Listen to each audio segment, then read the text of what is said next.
Hi everybody, today we're going to be making the Snazzy Sling. This is a new free pattern from Starfish Design Embroidery. It'll fit most of the larger smartphones. This is just a demo phone, but you can see how big it is. It's just a simple sling, and inside there's just the lining. It has a smooth curved edge on the bottom. You can add an additional pocket if you wanted right here on the front or even on the back. I'm sorry, on the back. But this is meant just to be a really quick little sling. It'd be really cute if you did it in see-through vinyl and used as a stadium bag. But that's all it is. It's just a quick little sling, but it's just to give you an introduction into in the hoop bags. I did the video, so hopefully it's very detailed, so a new in the hoop person can easily learn how to do this bag. This is the 6x9 hoop size, but it finishes out to be approximately, sorry, it finishes approximately 8 inches by 4.5, 4 3/4, something like that. But yeah, it's just a really cute little bag. Snazzy Sling. Sorry for moving the camera all around. I'm not on the tripod, obviously. I hope you like it. If you do, please consider subscribing to my channel so you'll get notified of any new videos that I post, which usually correlate to a new pattern. And hit the like button. I really appreciate the extra so that my channel can get kind of put out there in the algorithms on YouTube. Thanks a lot, people. Have a good day. Okay, let's go over the materials that we're going to need to make the Snazzy Sling. You're going to need a zipper, so you can use a number 5 or number 3 zipper. You can use zipper by the yard, or you can use a pre-made zipper. So the difference between the zippers is the number 5. The width of the teeth is 5 millimeters versus a 3 zipper. The width of the teeth is 3 millimeters. But my pattern is digitized for both, and I'll show you that in a minute. If you're using zipper by the yard like I am, you're going to need a zipper pull for that. So I have one right here. I'll be adding on to that. Then you're going to need 2 D-ring strap connectors.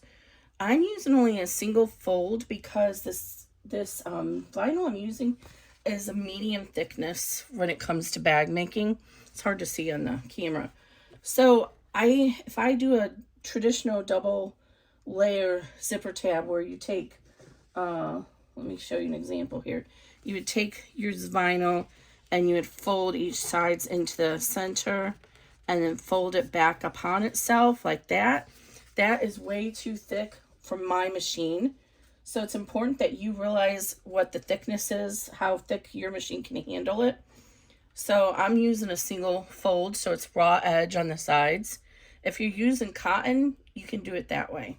But with vinyl, you have to be careful with whatever material you're using.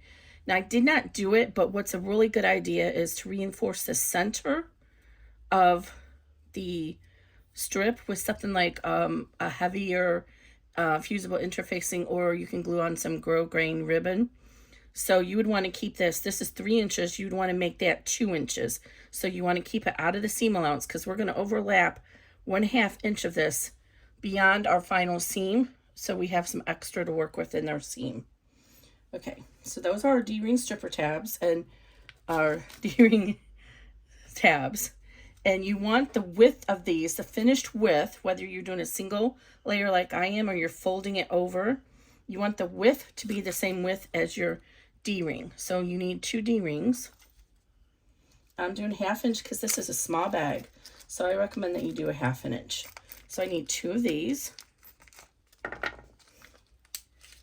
And then what you do is you just put your finished edge on top and through that little D-ring. And then fold it over. And I usually like to do this and clip it together because I'm not the most organized person. And I always end up losing these somehow. So again, you want your flat side here, and then the finished side or the pretty side is going to go on top of the flat side so that when you fold it, the ugly side is encased. Just like that. So I'm going to put a clip on these and set these aside. And then you need your actual vinyl and or cotton. If you're doing a cotton, you'd want to interface that with a nice medium weight interfacing. I recommend highly So Fuse Plus. I love it. If you press it really well, I use a dry heat when I do it. Press it really well and then let it cure for a half an hour. It's fabulous. It doesn't leave wrinkles. It's just great. But today I'm using vinyl. This is Mardi Gras by My Punk Embroidery. And it's really glittery. I hope it shows up well on the camera. And then you need 2 lining panels. And I apologize I didn't iron my lining. But I'm using this Tula pink. It's fine. These are going to be cut at 6 inches by 9 inches.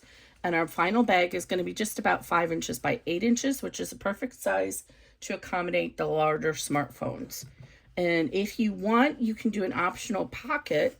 If you're doing vinyl, what you would want to do is go ahead and fold over the raw edge a half an inch and glue that, sew it, or tape it in place.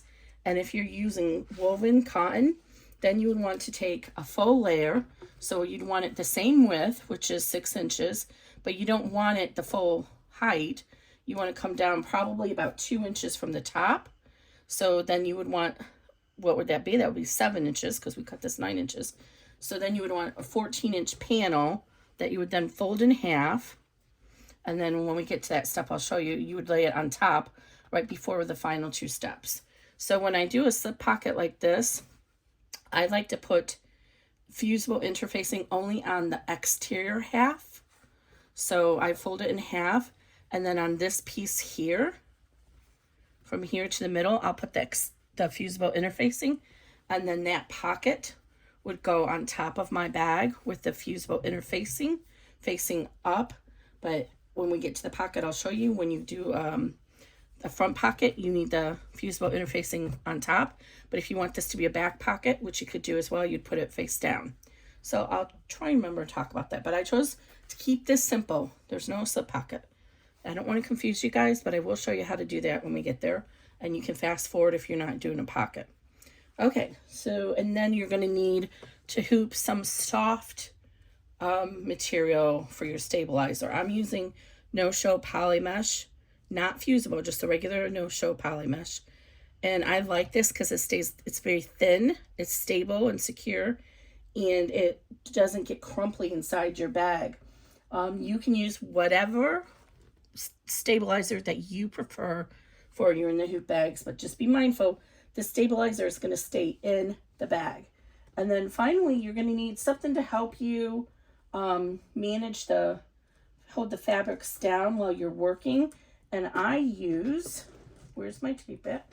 I use the 3M tape that is called Transport, and it is clear, and you can reuse it many times. I get the 1 inch and the 1/2 inch. I like the 1/2 inch for doing the zipper, but the 1 inch, I just tear it in half. That's what I have handy. And then you'll need scissors to trim the end at the end to trim the bag right side out. And I'm not showing you how to make a strap in this tutorial, but you'll also need a strap for something like this, a small bag. I really love those rainbow metal chains that you can get from My Punk Embroidery. But you can also make a strap out of what's really popular right now is to use some of the printed car seat webbing that's out there. But I'm not going to show you how to do that in this. There's lots of tutorials how to make a adjustable strap online already. But for right now, I'm just keeping this really simple. And I'm going to do the D-rings, and I'm going to use the rainbow strap to go with my bag. All right, so let's get started. Let me move the pieces out of the way. And we're going to address the zipper first. So I've already gone ahead and ran color stop 1. Now in the hoop bag, and I'm using a variegated thread, so I hope it'll show up okay. That's the only bad thing about the poly mesh is it's kind of see-through. It's hard to show on camera for you to see the bits and pieces. So let me see if I have, maybe if I put the vinyl behind it, you can see it better. Let's see. I think you can. So you'll see at the top of the bag, there's 3 lines. Those are our zipper placement lines. And then you'll see you get a general outline of the full bag. So we have these 3 lines up here. And then we have our general outline of our bag. So the way that my bags work so that you can use either a number 3 or a number 5 zipper is that the placement is exactly 1 inch wide. And the reason for that is most, not all, most number 3 zippers are 3 inches wide. So if you are using a number 3 zipper, you can just go ahead and simply center the zipper right in between the placement lines. I'm going to add the zipper pull in a minute, but I'm just showing you this right now. So you can center that right in between those placement lines. And that's easy peasy to do. But if you're using a number 5 zipper tape, because it has wider teeth, the ribbon, which is this piece, is also wider. So the finished width of most number 5 zippers is 1.25 inches. Now again, I'm saying most because I've gotten some custom zipper tape that was only 1 1/8 inch wide. And I've gotten some custom zipper tape that is 1 3/8 inches wide. So, but I plan on it being 1 1/4. That's how I digitize. And so you can see this one is just shy of 1 1/4 actually. I hope you can see that. So how do we place this on this? Because we can't center it easily because it's wider than that box. So what you do is you find the marking that is the back of the zipper teeth. So right here, there's a line that's formed from the void that is behind the zipper teeth. So when you open the zipper, that's what that line is. It's a lot harder to see on the camera than it is in person. So what you will do is center that line over the center placement line. And when you do that, then you can easily center this over this. So when you're using a number 3 zipper, you're going to be using the 3 lines. Well, the 2 outer lines, really. You're going to be paying attention to those.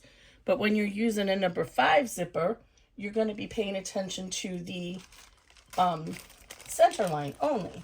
I'm sorry, I'm looking off camera here to see if I can find a zipper that shows the back a little bit better, and I can't find one right handy. So, oh, what about this one? Actually, I wanted to use this bag with the number 3 zipper. That's why I'm not using this one. Oh, yes, this is much better. Let me show you with this one. It'll show it much better. So you see how you can see that line there? And trust me, you can see this in person on the dark one. Just doesn't show up on the camera very well. So what you do then is you position that line, which is really a void. It's a line formed by a void over the center placement line.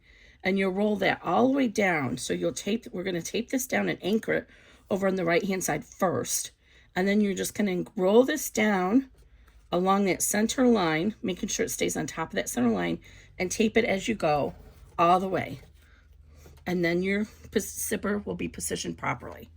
So as a result of how I do it, the amount of zipper tape that shows between the finished bag and the zipper is slightly different, because the number 5 zipper tape, you're going to be concealing more of the ribbon of the tape than with the number 3. So that's the only difference that is between the 2 zipper tape. And so I'll show you this bag here. You can see that this amount of spacing here on the number 3, you will see a little bit more of that ribbon than on the number 5. It's the only difference. Okay, so let's get this out of our way. I'm going to go ahead and put my pole on. And this is not the instruction manual on how to do a zipper pull. I'm working on another video to go all the way over zipper stuff, but I haven't got to that yet. So right now, I'm just trying to come up with everything I want to cover in the video and then narrow it down, because it's what I have right now, it would be a 2-hour long video. So I don't think you guys want to sit here for 2 hours listening to my voice, especially if I'm having allergy time. My voice gets a little wheezy, and I hope it's not wheezy today. If it is, I apologize. It is that time of year for me. It's fall, and I get fall allergies primarily. And of course, it's not going to work the first time I try it. I'm going to go off camera and finish putting my pole on, and I'll be right back. Okay, so I got my pole on. So as I was mentioning, I always like to start on the right hand side. Oh, one more thing. This is a trick I learned from John Deere. If you're wondering why, I got these T-pins, and if you put them into the stabilizer like this, it'll help keep the stabilizer from pulling under. I only have that issue on this big hoop. There are magnetic clips you're supposed to put on here. My machine I got at secondhand didn't come with those. I did buy 4 of them, but they get in my way, and I actually don't like them. So sometimes I'll tape it, but I finally got around to buying these pins to try this method from John Deere. And if you don't know embroidery, if you're new, John Deere is a legacy. He's been out since the 70s, maybe even before that. Okay, so we're going to start on the right-hand side, like I mentioned. So, and I always talk about the right-hand side of the bag because I don't know how you might have the design in your embroidery hoop.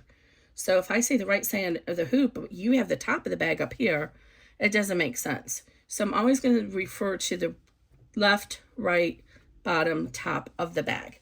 And one other thing on this particular bag, I did put a little notch here to indicate the center mark. Hopefully you can see that. So if you wanted to right now, you could go ahead and get your ruler, and just easier than you having to measure it. And go ahead and line that up and extend that line. And that'll just help you when you're centering your material, since you're new to this. Okay, so we're going to anchor our zipper tape on the right hand side first. So I like to get a thick piece of tape.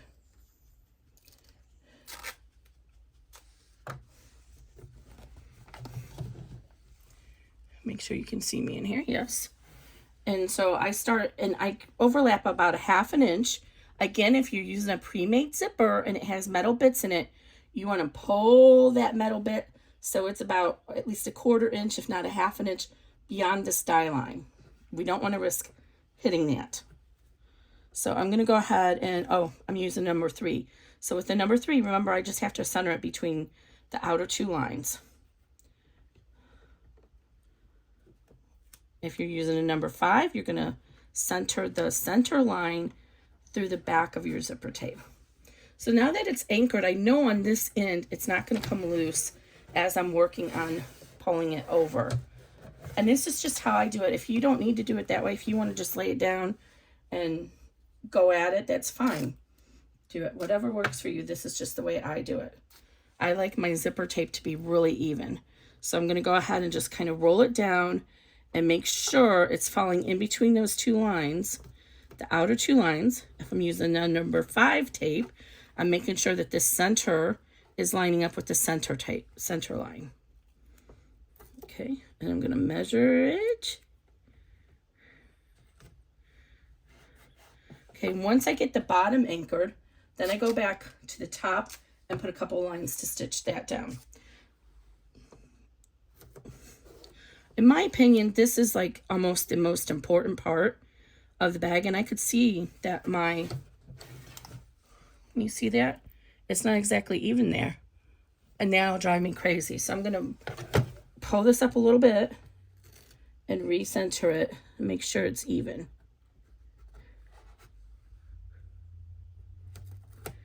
And I try to keep the tape on the very edge so that my needle doesn't go through it.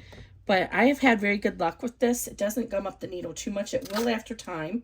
And if it does, then you can use some rubbing alcohol and clean your needle. And then I'm just going to tape this little bit of the pole down and out of my way so it doesn't come loose while we're stitching, because we're not going to move that until almost the very end of the bag. Okay, so we're going to go ahead and run color stop 2, and that's going to tack our zipper down. One more thing, I didn't mention this at the beginning. When you look at the design, this design has 11 color stops in it. We're going to do 10 of them. On my bags, I always had an ending color stop, which will show up red for you usually. And that is just to stop the machine. Normally with most designs, when they finish stitching, they return to the center of the hoop automatically. We're going to have hardware on here. We're going to zipper pull. We're going to have some D-ring strap connectors, and they can get bulky. And especially on single needle machines, the presser foot is so low to the surface that when it swishes across the machine to get to the center, it could hit those zipper pull or D-ring strap connector and ruin your entire bag. And you don't want that to happen. So that's why the last step is there. Now, the next thing is each color stop doesn't represent the color you're going to use in your thread. You're going to use the color of thread that matches your project. But I want to force the single needle machine to stop at every step. And so I use a different color for that. If you're on a multi-needle machine and this is your first time doing it in a hoop bag, you will have to program those stops in there. Otherwise, your machine is going to randomly assign all the colors to whatever needles you have going, and it's just going to keep going through. So when I work on my multi-needle, I just stand there and watch for it to finish, and then I hit the stop button manually. But you can go in and program the stops yourself each time if you want. I do not ever recommend walking away when you're doing it in the hoop bag. It takes 2 seconds for something to go wrong, and there will be a lot of thickness on here. And you can break your needle, throw your timing off, all sorts of things. Don't ever walk away when you're doing it in the hoop bag. I literally sit here, even when I'm doing like this, took a long time to stitch all this out. I sat here and I'll like get my iPad open or something like that and work on it. So I'm going to go off camera. You don't need to see the stitching. So I'm only going to show you when we're taking action. But as I'm doing the stitches, I'm going to do that off camera, except for the D-rings, because I want to highlight some important issues when doing the D-rings. Okay, so we've gone ahead and stitched our zipper down. That's what that looks like. I've gone ahead and removed the tape. It's a good idea to trim any tails as you're going along. So what we're going to do now is we're going to go to the back of the hoop, the bottom of the hoop, however you want to refer to it. Now you can see the shadow of the zipper behind here. So what you'll want to do is we're going to line our lining panels up with that shadow of the zipper, and it's fine if it's the wider zipper. The seam allowance is fine because I have digitized this and given you cutting instructions that will handle both scenarios. So we're going to take one of our lining panels, and we're going to put the pretty side face down. If you're using directional material, then in order to ensure that you have the direction going the right way, you're going to lay the direction so this is the right direction, and then you're just going to flip it upwards like that. And then we're going to take this to the bottom of the zipper. So again, if you're using directional material, you're going to lay it in the right direction and then just flip it upwards. And then I didn't cut this very evenly, so I'm going to have to fudge this a little bit. Well, I'll be right back. Okay, sorry about that. Forgot to trim this up. I had rough cut it. All right, so we're going to line up, and if you want, you can see your center line that you drew there. If you need to fold it in half and make sure that it's meeting that halfway mark. So here's the halfway mark. I'm going to fold it, and I'm going to put the raw edge of my lining panel, which ends up being the top piece of your lining panel, and I'm going to put that even with the bottom of my zipper. And then I'm going to tape both sides.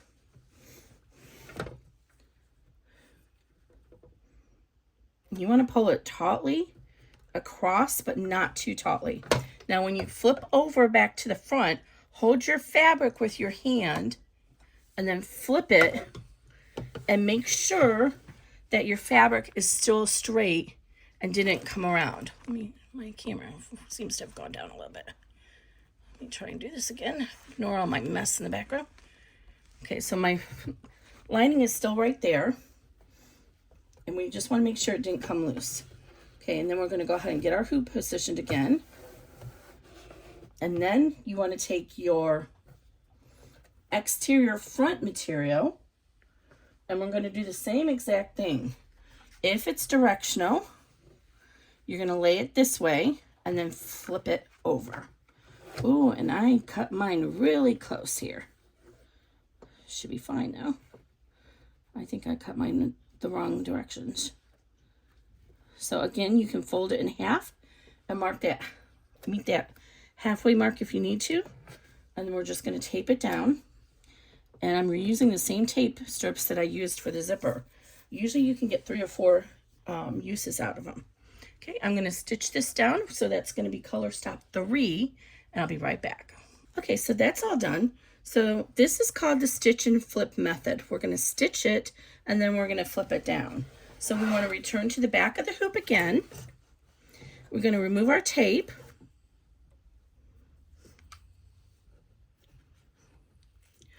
Try to make sure you don't forget to move any of this tape. And then we're going to finger press gently that seam. So I'm just gently doing it because we're on the other side of the hoop right now, and we don't want to risk unhooping our project. So we want to work very gently on that. If you have an ironing pad and a small mini iron, you could actually turn this over and iron it. Now on the front, we're going to do the exact same thing. Now this is very helpful to have some kind of pressing device when you're working with vinyl. I have this little, it's actually a paper folding tool, but you can use any kind of boning tool that you have. And there's even some little wheel, I have one of those here somewhere, some little wheel pressers that you can use that will roll it. Whatever works for you. It's just very helpful when you're working with vinyl. Some vinyl will crease really easily with your finger and others don't. Now what's important is when you are doing this, you want to make sure your hoop is against a firm surface, because otherwise, again, you don't want to risk unhooping it. So just go ahead and rub this along gently. And this will also serve to reinforce your finger press that you did on the rear of the bottom of the hoop. Back/bottom. And I'm just going to tape it down here because I want this piece to stay nice and snug. And as you're moving your hoop around, make sure that your stabilizer doesn't get hung up if you put too much. So now we're going to run color stop 4, which is going to be the top stitch. So typically with the stitch and flip, you have the wrong sides facing the top. So you have your right sides facing your stabilizer. You run a stitch, which is your sewing seam. Then you flip it so that the right side is facing up, and you run a top stitch, and that just reinforces this seam and also gives a decorative edge. Not all bags have a top stitch, and not all designers use that way. Even I have a couple of bags where I have special quilting, I don't use that top stitch. So in this case, we're going to do a top stitch though, so that's step 4, and I'll be right back. Okay, so now you see we have the nice top stitching completed across our bag, and we still have our lining on the bottom, and make sure it didn't come loose. Now's the time if you wanted to add any additional embroidery to the bag, now's the time to do it. So obviously if you're going to put a pocket here, you wouldn't want to put any embroidery on here. You might want to put it on your pocket. But if you want to put any embroidery, now's the time to do it. What's important to remember is you need to roll your lining back up out of the way and flip it over and add some extra stabilizer on the back of this to hold it in place to support the additional embroidery, because this is really thin, and especially if you're doing a heavy satin stitch or something, it's just not enough. So we're not adding any extra embroidery, so I'm going to keep mine down. Then when you add your embroidery, so we're at step 5 now, so you want to add your embroidery after step 4, and then you'd want to just make sure that you put the lining back down before you run step 5. Step 5 now is going to put our D-ring strap connectors. So I'm going to go ahead and move this tape out of the way and put it down here at the bottom now, because my D-ring strap connectors are going to stitch up there. So I'm going to run that step, and I'll be right back. Okay, so on all the bags, I do 4 strap connectors, because you might want to use a wristlet strap. So I do one here, for a right-handed wristlet strap, one here for a left-handed, and then there's 2 at the top for a crossbody strap. Okay. So you're going to go ahead and just use whichever you prefer. I'm doing the crossbody strap. So what you want to do then is get your little strap connectors, and for the top ones, you're going to position them. Remember I said you want about a 1/2 inch past the line. So if you're doing the side ones, position it at the very top where that stitch starts so that they're even on both sides. And you can also get your ruler out and measure it. And then for the top crossbody straps, you're going to position it on the innermost. That's because I make these strap connectors either 3/4 or 1 inch wide. And if you're not using that width of hardware, then you want them to be even. Now, usually what I find for my hoop, so I'm positioning this with the innermost piece of that placement. On my hoop, I find that if I position the top bar of the D-ring strap connector with the top of my panel, I have enough room with my presser foot.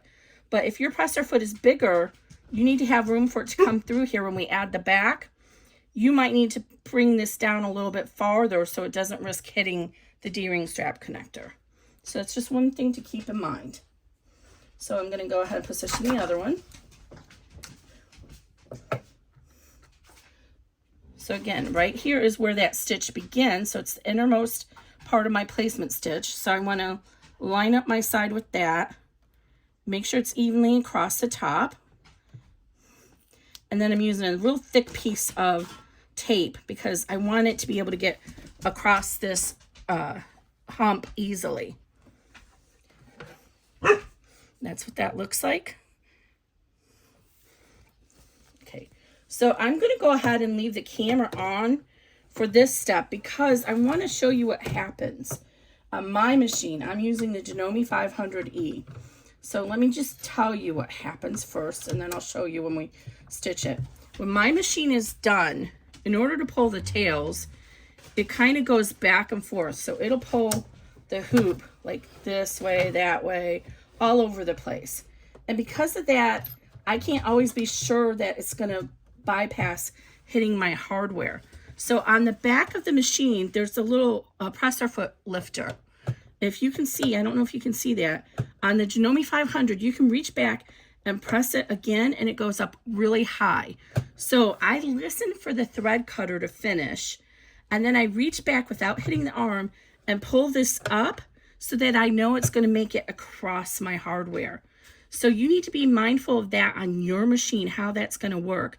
It may be that you might need to actually stop your machine when it's done with this first tack down, take the hoop off and advance it, whatever you have to do.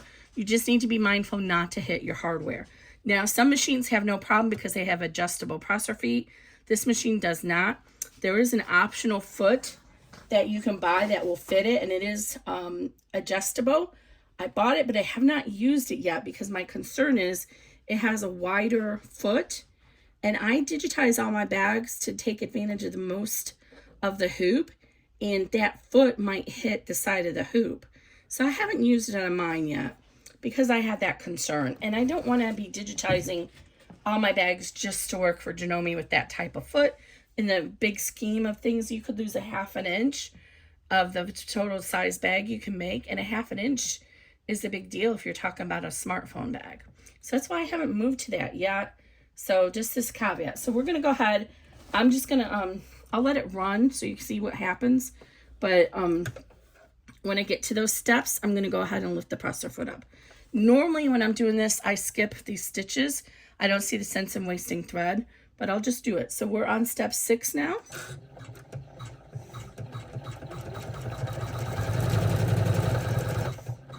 And now listen. And there's where we want to lift it. And see, if I hadn't lifted, it would have hit that D-ring strap connector. Okay, we're going to do the same thing. Just going to stitch our D-ring strap connector down. Listen.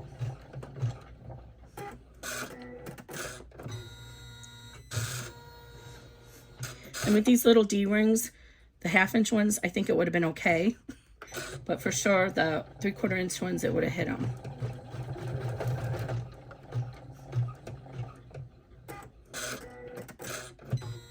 See how that happens?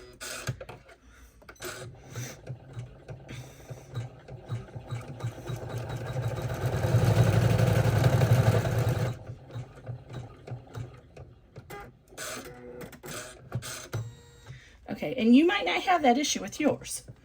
So I'm going to remove this tape, and I'm actually going to use it to hold down my D-ring because this vinyl doesn't really crease well, so it's kind of pulling up on that D-ring strap connector, and I don't want that to happen when I'm actually stitching this bag down. Oh no, it didn't even catch my bottom of that. Oh, I didn't catch that. Okay, well, I'll be right back. Hey, sorry about that, guys. Some mistakes happen even to the best of us. I didn't even realize that the bottom half of it wasn't up there, folded up. Okay, so I'm going to go ahead and tape this down as well. And you'll notice that we haven't done anything with the zipper pull yet, right? This is why my bags are different than other people. I don't want to have to worry about you hitting that zipper pull when you're stitching along the top. So I keep it out of the way as long as I can. So we're at that step now where we're ready to add on our back lining and our top. So we're going to flip over to the back. And just like we did before, if it's a directional material, we're going to make sure we position it correctly.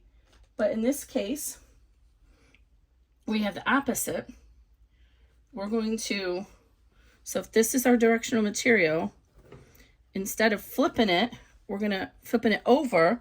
We want it to be here. So it's going to get stitched like this, and then it's going to come down like that. So we just want to flip it. We're going to stitch it here. We want to lay it directional this way, and then just flip it like this. And then again, we're going to line up with the top of our zipper and tape it down. So our right side is facing down.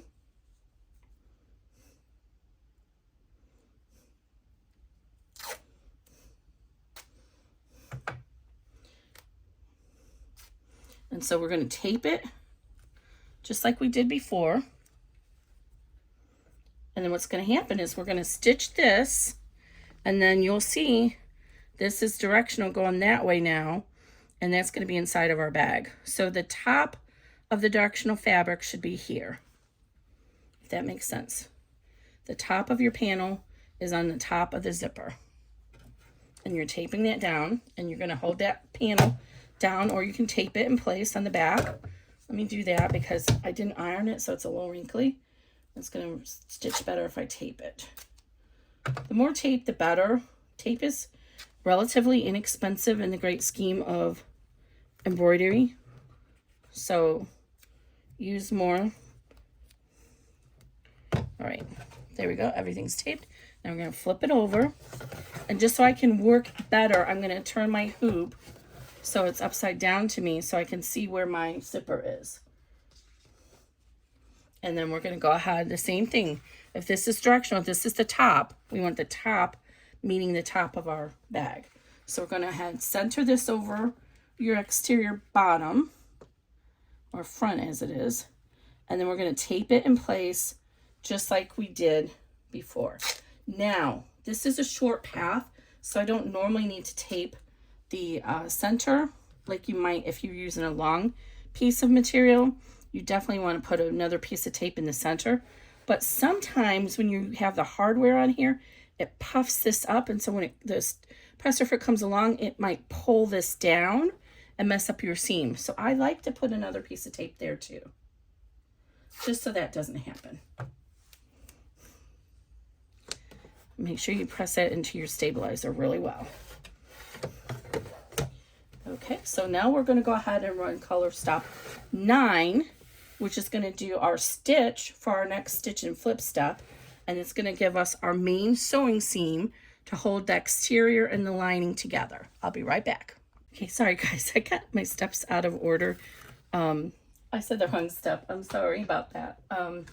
We actually just ran color stop 7. And next we're going to run color stop 8, which is going to be to hold our lining down. It's going to be the top stitch. So there's 2 options here that you can do, and I'm going to show you them. So on the back, we want to go ahead and remove our lining tape and just the second one, and we're going to fold this up just like we did before with finger pressing it. So we're going to flip it. We stitched it, we're going to flip it, and we're going to finger press it, and we're going to tape it. So that's just on our lining side. So, oops.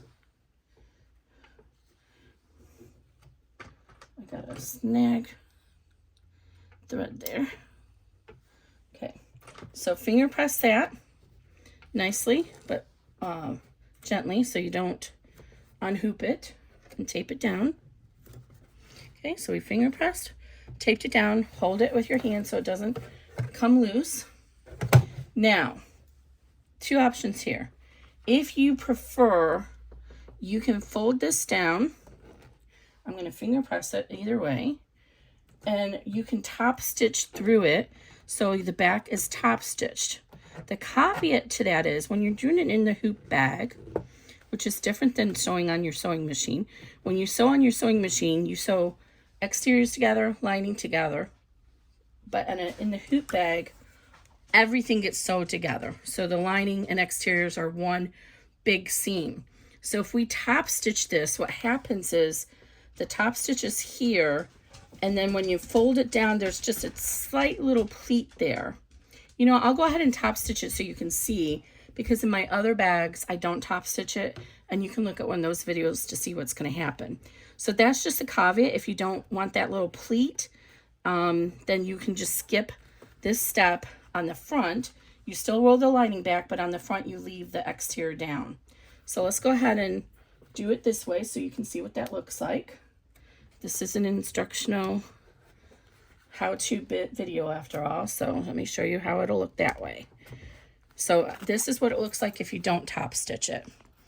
So the bag, there's no extra little pleat here, and it smoothly lays down, and you don't really see the exterior back from the top of the zipper.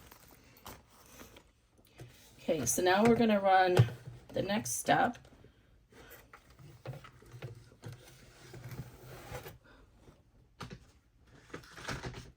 Sorry, I gotta refer to my chart again since I got these steps out of order. So we're gonna run step 8, which is the top stitch. And I'll be right back.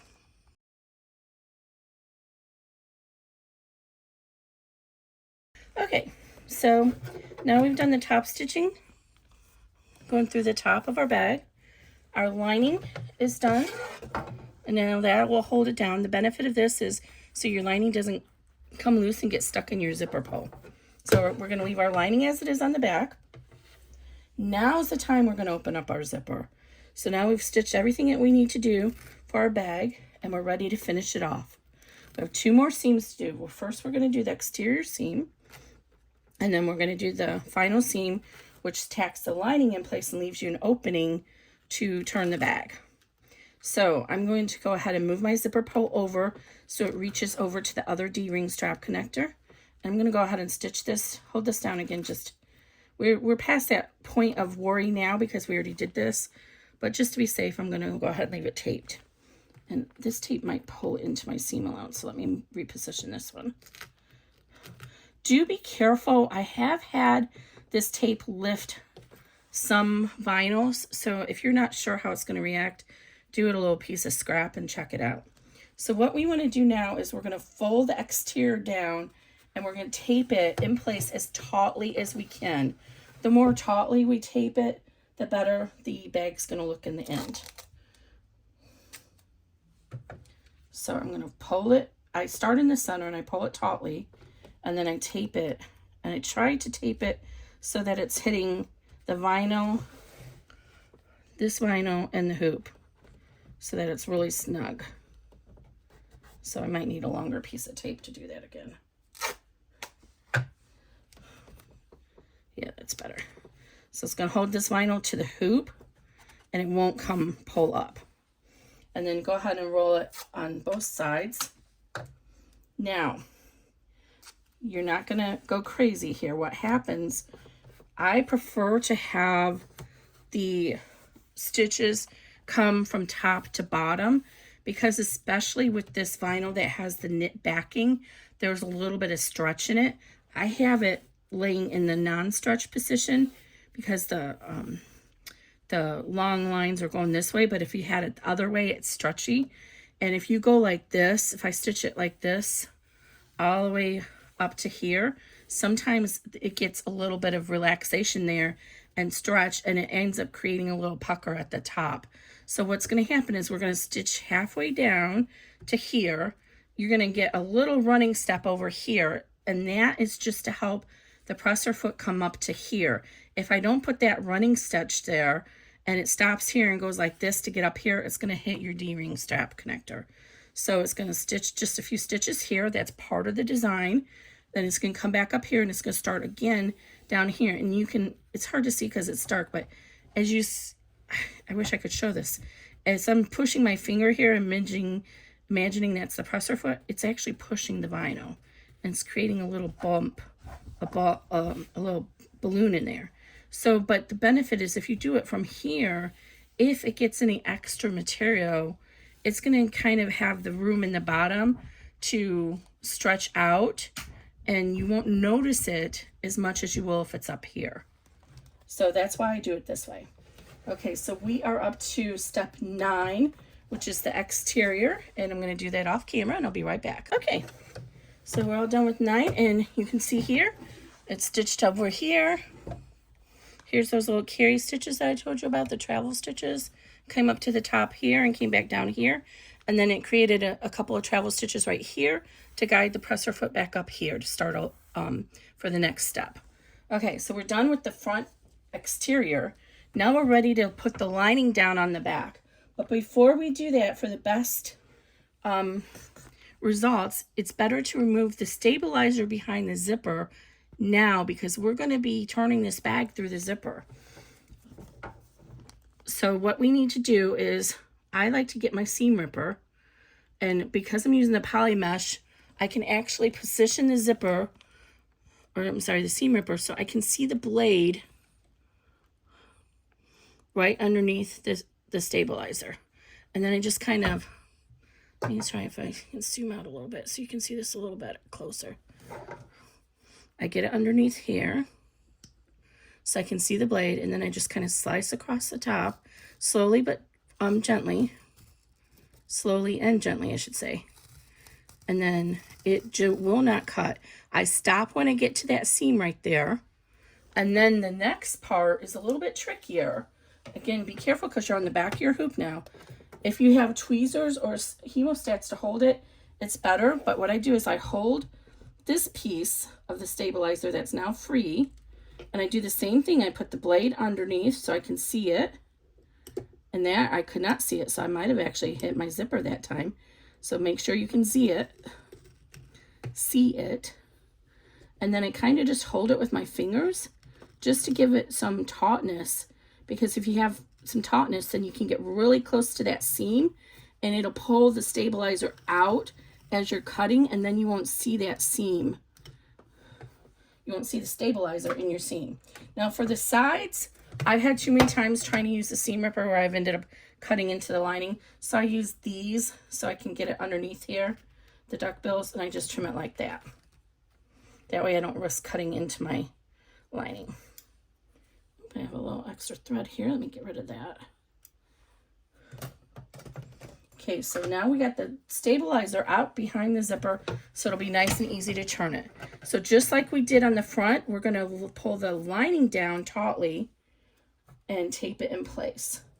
And the drawback to the hoop bags, there's lots of drawbacks, but another drawback is when you're doing a bag on a regular sewing machine, a popular method to make sure you don't have a baggy lining is to sew the final seam 1/8 of an inch in, or make the lining just, a 1/4 inch thinner, except at the seams, at the zipper. But you can't do that on in the hoop bag. So the tauter you pull this lining now, the cleaner and tighter your final lining is going to be in your bag. So make sure you pull it tautly, but not so that you unhoop it. And then tape it in place. And then we're ready to do the very last step, which is color stop 10. Remember, we're not doing 11. So color stop 10 is going to start here, and it's going to go all the way up to the top, and it's going to stop, and I'll be right back. Okay, so we finished color stop 10. So we stitched here, we left the opening to turn the bag, and then we came back around here, and it stopped right here. That's color stop 11. We're not stitching that, we're all done with our bag. So since this is a long bag, I put the opening here, but most of the time on a horizontal bag, you're going to see the opening down here on the bottom. So on my machine, I can move the hoop out of the way, the hoop arm, I should say, the attachment arm. So I'm going to do that and get it out of my way. Before we unhoop, we always want to look at the back of our bag and make sure that it's stitched out properly. Because if your stabilizer, your lining came up and got tucked under here, and you had already unhooped, your project is ruined. Unless you have a regular sewing machine, it'll be hard to recover. But if you did that and you hadn't unhooped it yet, you can unsew and then go back in and redo that step. So in our case, we did it correctly. So we can go ahead and remove all the tape, and then we can trim our bag and get it turned and be all done with this. So it's best to remove the tape now because it's easier when there's some tautness on the hoop, but also if you don't, then you'll forget it's there and it'll get caught in your seam and you'll be a very unhappy person. And you see I cut this really close, but you can see that there's a little bit extra at the bottom. So again, I usually do a little bit larger panels so that you don't have to worry about cutting too close. Yours is going to look a little bit wider than this. All right, now I'm going to go ahead and unhoop it. Oops, I forgot to pull those pins out. I'm not sure that trick worked when I was able to just pull this hoop off. I might have to revisit how to do that because that didn't seem to work. Maybe I don't have wide enough pins. I bought a generic assortment. Okay. Now I like to try and salvage as much of the stabilizer as I can. So what I do is I fold my lining back and then fold the exterior back and cut across here as close to the exterior as I can, just so that I have these scraps, because this stuff is expensive. It's also not good, waste. We put so much stuff in the garbage as it is. And these pieces of stabilizer come in really handy when you're doing satins, anything with a lot of satin stitch, like an applique or anything like that. These scraps are really great to help back up and support, give additional strength to those stitches. So I save these scraps and then reuse them. So this is, I'm not going to get too close on that one because it's a very tight seam there. Now do not trim off your D-ring strap connectors. You want to keep those extra long on the top. And there's a reason for that. So I believe the correct term is cantilever. I'm trying to go back to my architecture engineering days. I started out as architecture at university, but I had to quit because I don't know how many of you are architects out there, but it's a very difficult field for school, and it's very intense. And when you get done, at least back then, the amount of money you make, you have to get a master's.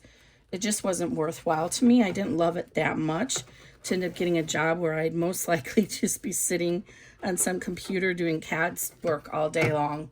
So I changed majors. But anyway, my architecture days, I believe it's a cantilever effect is what we're going for. So what happens is when you have this strap connector here, there's a lot of weight and stress put on this seam right here. So I've stitched over it twice. First the placement and tack down, and then it gets stitched again when we do that top panel. But what happens is if you trim it even with the seam, the stress of this material, there's not enough material left to take that add additional stress of that joint. So it's more likely to tear out. But if you leave this extra material hanging there, so inside this bag, this strip actually goes down to here. It has a lot more material to take the stress, to take the energy of that, to hold it. And even if it does start to come loose, it won't come all the way out. You'll be able to still mend it. One thing to remember about vinyl, though, is you don't want to stitch through vinyl too many times, else it'll perforate it. So you will notice that final seam with the lining is slightly to the outside of the final exterior seam. I do that on purpose because with vinyl, so it has a tendency to show the thread in the stitches, and that's just a trick I learned from sewing bag making. It helps reduce the pressure on that seam so you don't see the thread. It doesn't get rid of all of it, but it helps. So the first thing we want to do is to make closing the bag easier, we want to leave this opening section a little bit wider than a 1/4 inch. So we're going to leave it about a 1/2 inch. So what I do is I come in here, this is where the beginning and end is, and I just come in at like at a 45-degree angle, and I come into about 1/2 inch away from that. And I do the same thing over here.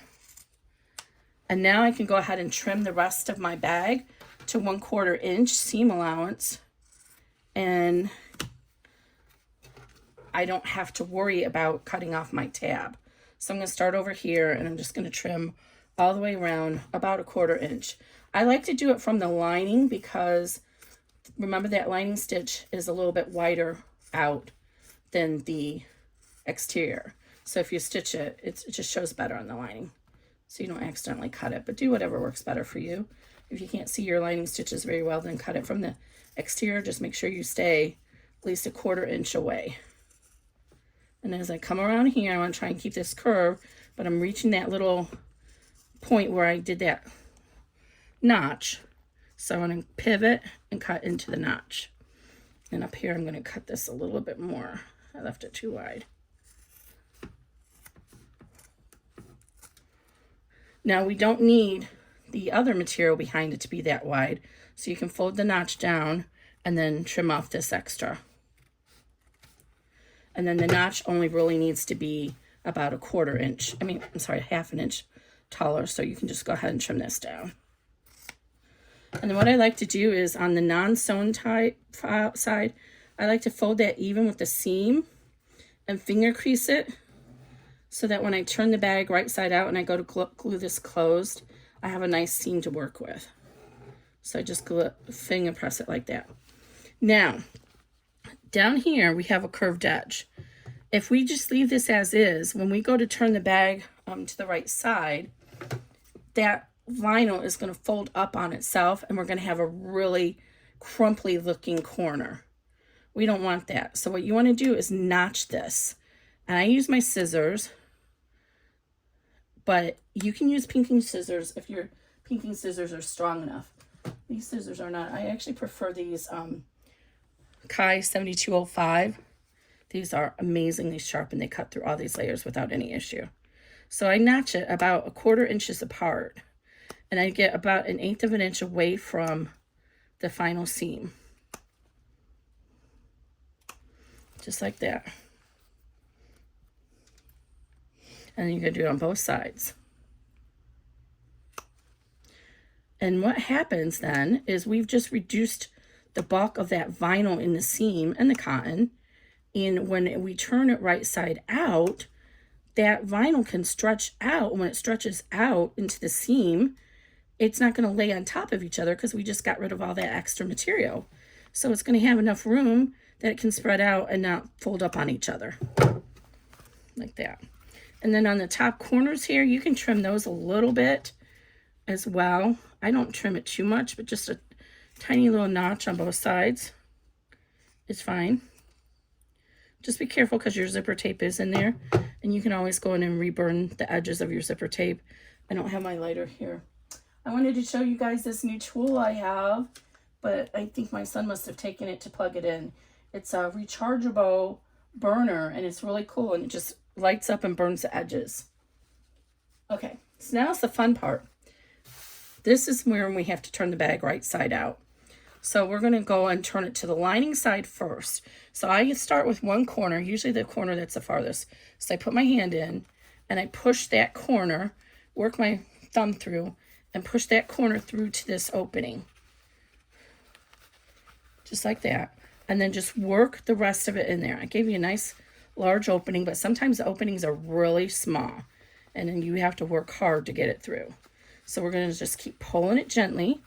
I do have back tacks on the final lining seam, so if you do pull a little too hard, the back tacks are there to help support you, but don't worry about it if you do tear, because you can fix it with sewing it with by hand, or with glue or your fusible tape, whatever you're going to use to close the bag. And I should have mentioned at the beginning that you would need that. Sorry about that, guys. But it's in the PDF what supplies are needed. Okay, so I like to coax all the edges out while the lining side is out. I just find I get a better final seam when I do that. So now I have this all done here. Push these corners out up here by the zipper. The same thing over here. Get that corner out. How did I get a loose thread? That's why I say always trim your tails, and I had one somewhere there. I missed. Okay, now the part that this, you want to reach in and push your zipper pull all the way open. These pulls are a little bit more tricky, so I might not be able to get it open. That's okay, I can turn it still. But usually, you can go ahead and push the zipper pull all the way over and get it out of your way. I have my D-ring strap connector in there that might be causing me some trouble too. So you can reach inside and remove the tape that's holding that D-ring strap connector down, so your zipper pull can get past it. I don't know if that was holding it. I just have this issue with these pulls that I got, that I used on this one. The person I got them from is no longer selling Zipper by the Yard, so I'm not going to say where they're from. Just, they're problematic.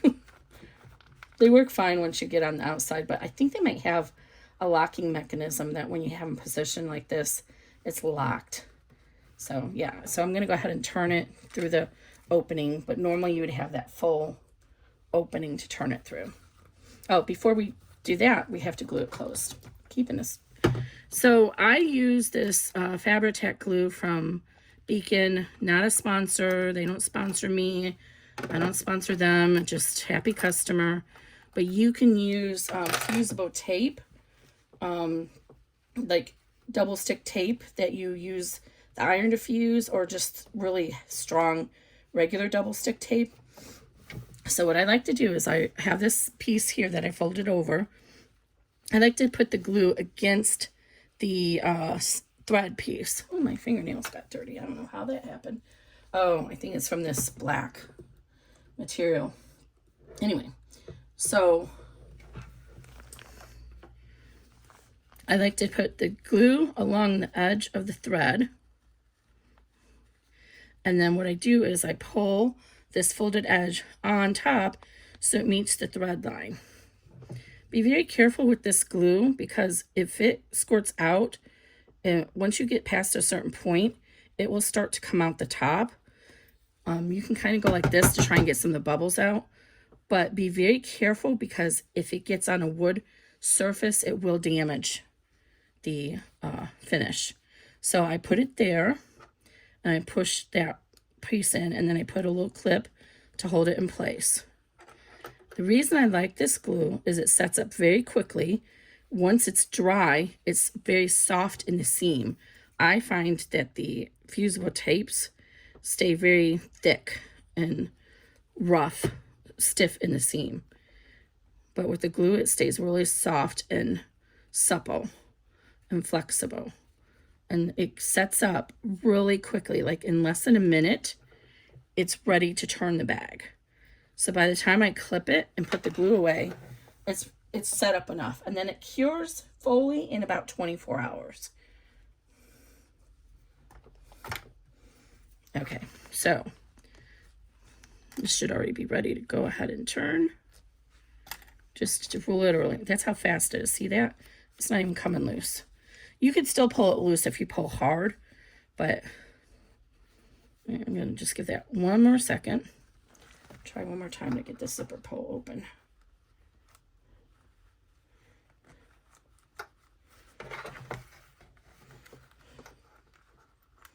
Nope. We're going to have a tight hold to turn it in. That's okay. Okay, so just like we did for the lining, we want to reach in and push the corner out. Or you can actually just start rolling it down. Whatever works best for you in your bag. Depending on how stiff the vinyl is you used, it might be harder or easier. If you're using a really stiff vinyl, there are some tricks. You can throw it in the dryer on a hot cycle for a few minutes, or you can use a blow dryer and blow it with a hot surface, and that'll make the vinyl a little bit more supple and easier to turn out. This is going to be a little bit harder because I can't get that zipper all the way open, so keep that in mind. If you have arthritic hands, then I would highly recommend you use a turning tool. I don't have mine handy here, but there's one from Sue Ovary, and it's a big, like, clampy looking thing, and you put it in the bag, and it helps serve as a third hand while you turn the bag outside. I think one of my videos I show how to use that. I'll have to see if I can find which one that is. And also, if you have hemostats, you can reach in with the hemostats to serve as a third hand and pull out. And I'm sorry this is so hard because I can't get the zipper all the way open.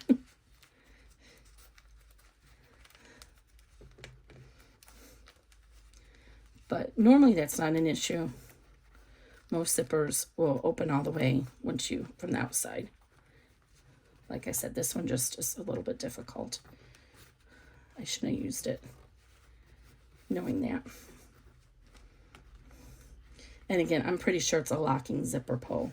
A locking zipper pull, once it's in a certain position, it locks.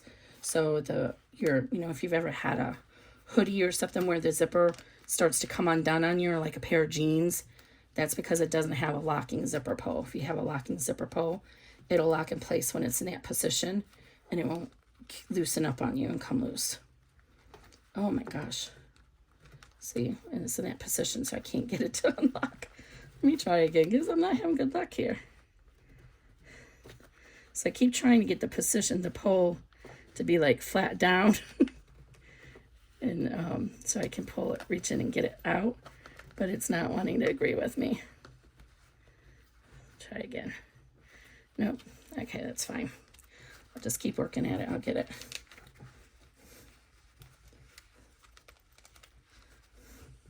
Okay, I am going to stop the video because you don't need to see this boring stuff, and I'll be right back. Okay, just needed to give it a little bit of off-camera pushing. All right, so now we go ahead and pull it out. And I think part of the issue was I didn't realize it, but this vinyl was kind of wanting to stick to each other. And some vinyl is like that, and it makes it harder. So I try to avoid sticky vinyls. I didn't think this one was that sticky, but apparently it is. Okay. So now I got that, and I can undo the rest of the zipper. All right. So go ahead and reach down here, and this is the time using a turning tool is very helpful. You can use like this here to get into the corners, and reach down and push through and get your corners out.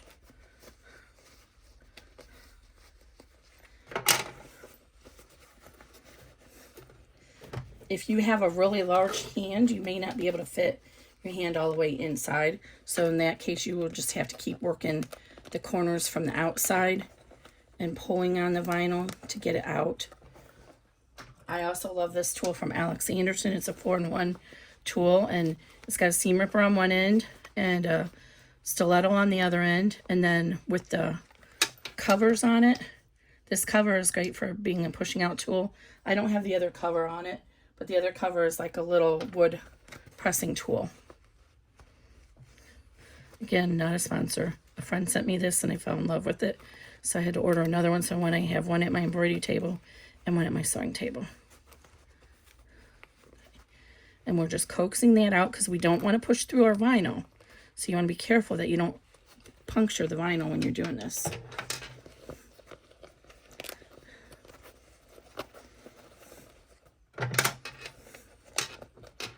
I do some bags that have a straight bottom on them, but I prefer having a little bit of a curve, just especially with in the hoop bags and the vinyl.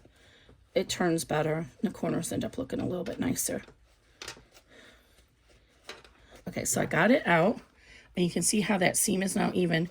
So what I like to do is on the inside, I like to rub my tool against that seam on the bottom, and use your hands to kind of hold it like this, and then you just kind of rub it along there, and that helps to open that seam up a little bit, and it lays nicer in the final bag. Because remember, you have your lining and your exterior all sewn together here. So it's a lot thicker than on a traditional bag that you might make on a sewing machine. So anything you can do to give some definition to those seams, do it. Okay, so there we go. Okay, so now you see how the bottoms look nice and smooth because I trimmed out that. The last two steps is to pop out the zipper on this side. So what I do is I put this device underneath, I put my thumb on top of the zipper, and then I push it out, just like that. And then just kind of work it until it looks nice and even. So that's what it looks like on the back, and that's what it looks like on the front.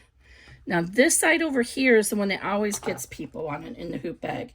If we were just to close the bag, well, this one ended up working okay, but a lot of times you have a big gap here, and people don't like that in the hoop bags, and it doesn't look as nice. I have a thread there. So the reason that happens is because you have all that material stuck in the seam right here, in this joint. If you take your turning tool and you push gently down against that thick seam and back and then up, you see how it pushes that zipper tape out of that seam a little bit? So again, you're going to push down here, push it down, and at the same time you're pushing it back, and then you're pushing it up, and it'll pull out that zipper tape from that seam. And then when you go to close it, it's much closer. This one wasn't that much different because I don't know why, the materials seem to work fine. Okay, so now I want to show you what I was talking about earlier with doing the top stitching of the back. So on the back, you have the top stitching is done and it's holding that vinyl down nicely. But do you see how you get just a little bit of a pleat here? And you can see your D-ring strap connectors kind of pull forward a little bit. And you can kind of see just the top edge of the exterior back. So to compare that with this one, I have a bag handy that has the seams at the top. Yeah, let me show you this one. You see how these D-ring strap connectors don't jut forward versus this. So that's the difference. So now if you want to if you don't do the seam top stitch on that last step, then it looks like this. And the zipper is, the teeth are as close to the top as possible in the hoop. That's not entirely true, but we're just going to go with that. And if you do top stitch it, your vinyl will lay down better, but you do get, once you have your D-ring strap, or once you have your strap on here, these will hang nicely, but it just shows you what the difference is. There is a way that you can get your zipper all the way on the top, like a traditional zipper, but it's very, it's not complicated, but what happens in that last step when you roll the lining down, you have to cut the zipper away from the stabilizer and then fold it on top of itself. And what I found on my 6 needle machine, no problem. That machine is a beast and it'll go through anything. But on the single needle machines, when I had testers testing for me, a lot of them could not get through that seam. It ended up being a really thick seam with the tape on top of each other and all the thread on, or all the layers on top of each other. So I just don't do it that way anymore. So I think it looks fine like this, especially nowadays with all the decorative zipper tape with the rainbow and everything. I want to see that. I pay extra money for that. I don't want it to be hidden on the top of the bag. I want to see it from the front too. So that's the difference there. But here we go. Bag's all done. And it's a perfect size to throw your cell phone and your keys in for running around, going to your kids' sports games or wherever, going to church, whatever, and you don't want to carry your whole big bag. You can fit your small wallet in here with your credit cards or, you know, whatever. So let me open it up so you can see what the inside looks like. And I have a sample phone here. Put your phone in there and you're ready to go for the day. I hope you guys like this video and the pattern.